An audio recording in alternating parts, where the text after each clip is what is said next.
Not exactly hidden. All right, folders on the table, ladies and gentlemen. What have we learned? Pukey calls out to the large conference hall the police had been so kind to lend them. They had also been very understanding when they swept it thrice for bugs, brought in jamming tech, and then posted guards at the door. They rise up, and between them 26 folders are placed on the table, each one with a data chit taped to it. There's a quick and furious debate between them, and Basher Brown starts off. All right, ladies and gentlemen, my operation was a complete success, in an unexpected way, but completely successful nonetheless. Could you elaborate on that, please? Koga calls out. Simple. Cadell seems to be clean, just aggressive and unfriendly, but her students are not, and one of them is a petty thief on top of muscle for a criminal organization. Shortly after we planted a bug in Cadell's things disguised as a coin, it was stolen and then brought into a place where its hidden microphone caught a conversation about guard schedules and if any of them were able to finagle a discount for getting a turn with the merchandise, Brown says as he plugs in his chit. An image of 10 different women, mostly Trets, but a couple of Nagasha and a Canador are in there as well. Basically, from what we can gather, Charlie Cadell's sheer aggression and volatility means she's being avoided like a plague by recruiters, but her students are being snatched up. Names and faces, please, one of the attending officers calls out. In response, Brown turns on the projector and it shows a list of names and then matches them to students from Cadell's dojos. The underground fights pay in cash, so it and her undefeated reputation means that she actually does have a legal, if barely so, source of revenue.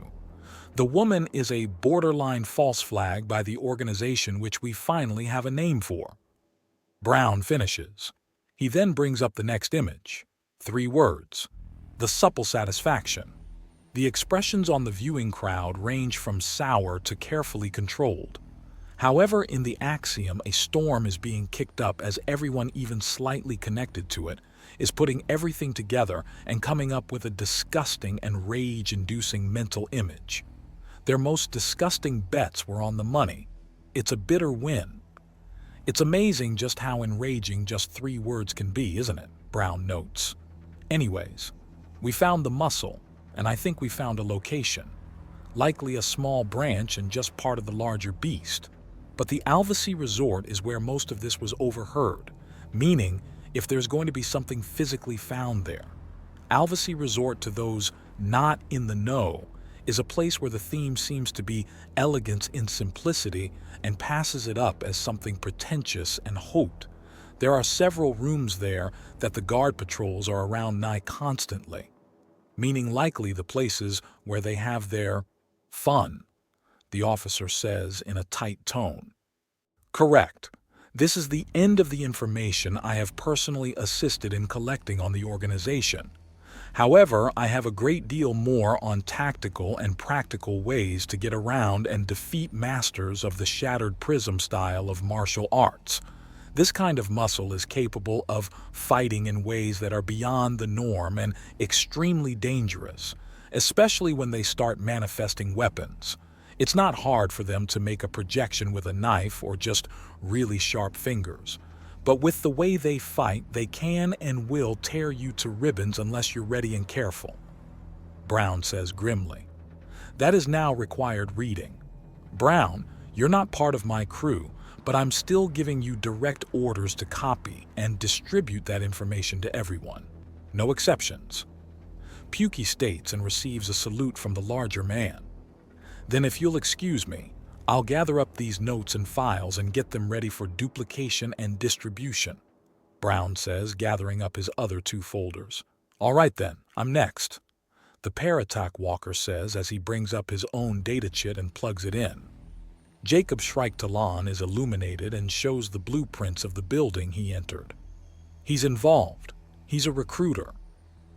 The sorcerer grows a stick from his hand and uses it like a ruler to point at individual rooms on the blueprint. In here we have training facilities, a kitchen, and numerous different entertainment stations.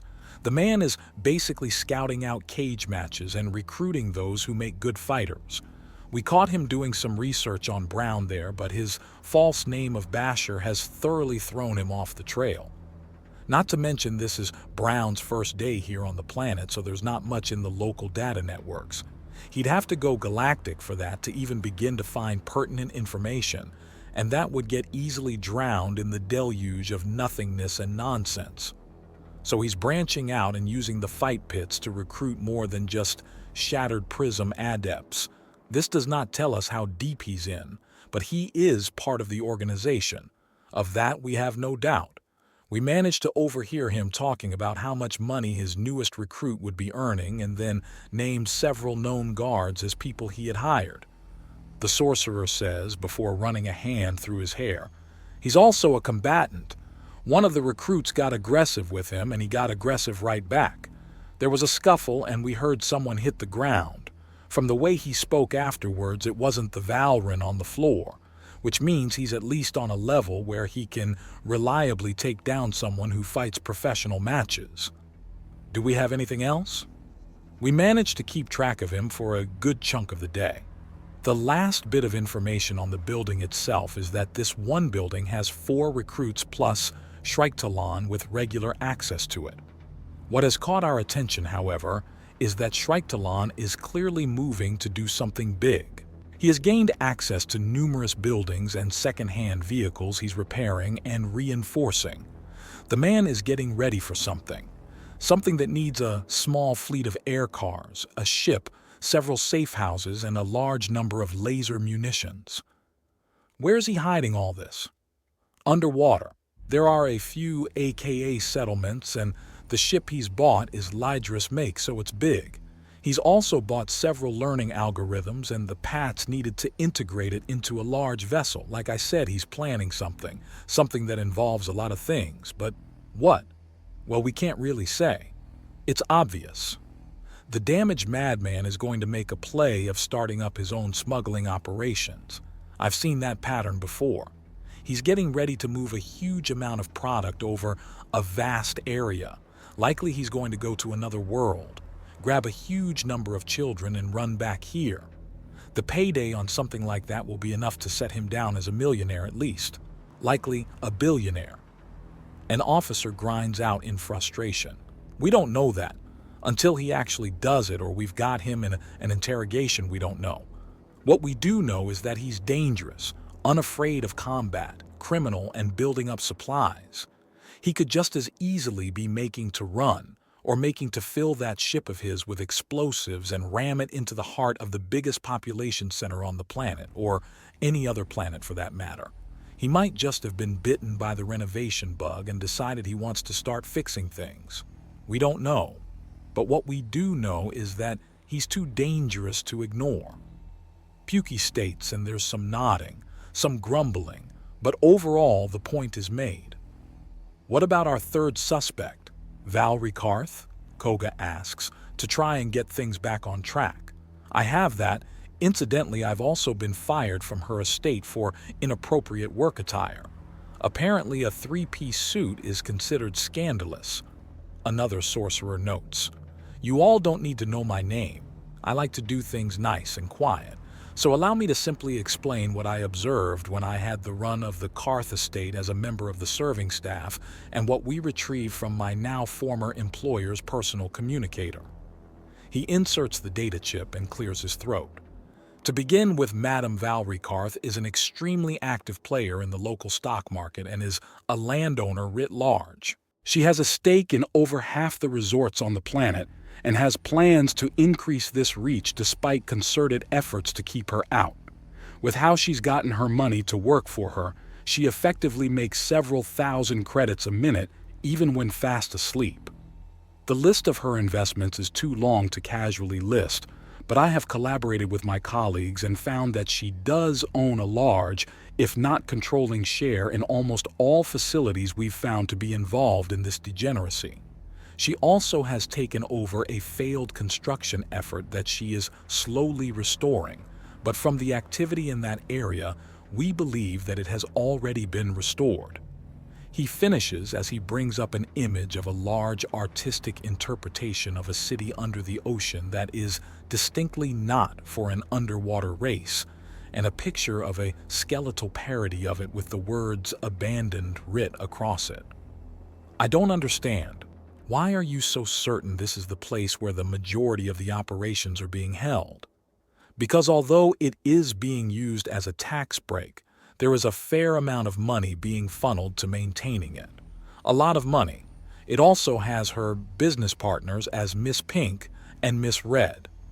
Correspondences from Pink and Red refer to Valerie Karth exclusively as Miss Purple, meaning it's all pseudonyms.